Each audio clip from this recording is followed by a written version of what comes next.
about stress. So what I'd like to talk about is something called general adaptation syndrome. This is a concept that was developed by an endocrinologist by the name of Hans Selye.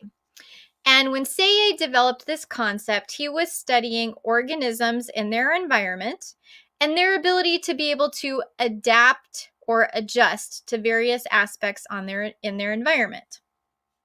And he was also studying the endocrine system and the hormones that are released into our body and the changes that the organism experiences as a result of that stress. So what he found was that organisms live in an environment. They have to eat, they have to have shelter, and they have to escape predation. And all of this places a certain amount of stress on the organism. As a result of that, the organism needs to adapt or adjust, or else it will die in its environment. He also found that there are two types of stress. There's something called eustress, E-U-S-T-R-E-S-S. The word root U means true. And there's something called distress, which is bad stress.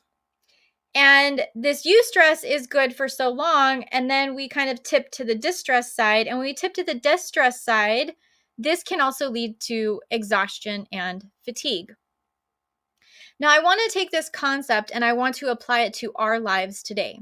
So we as human beings, we're at the center, and then around us we have many components of our lives. We have occupation, we have our family, relationships, friends, whatever it might be. We have finances, and then food, clothing, and shelter.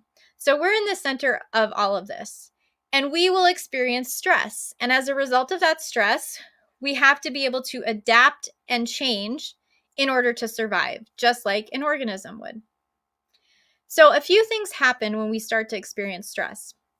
One thing is that there's a part of our nervous system called the sympathetic nervous system, which is activated when we go into something called fight or flight.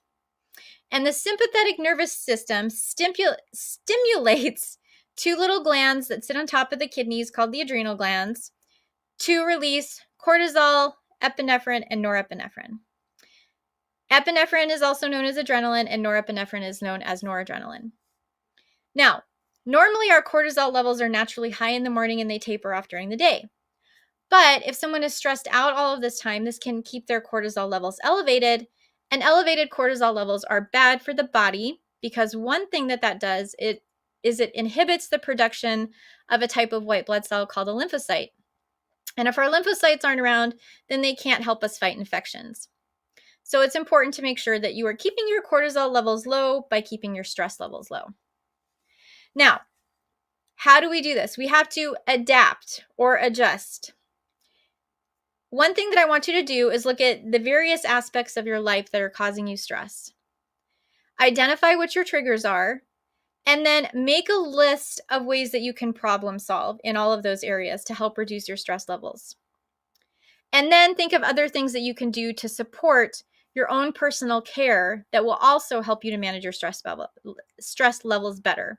So that might be massage, acupuncture, meditation, exercise, sitting and watching TV, whatever it is for you. Find something that works for stress management, but be proactive in the process.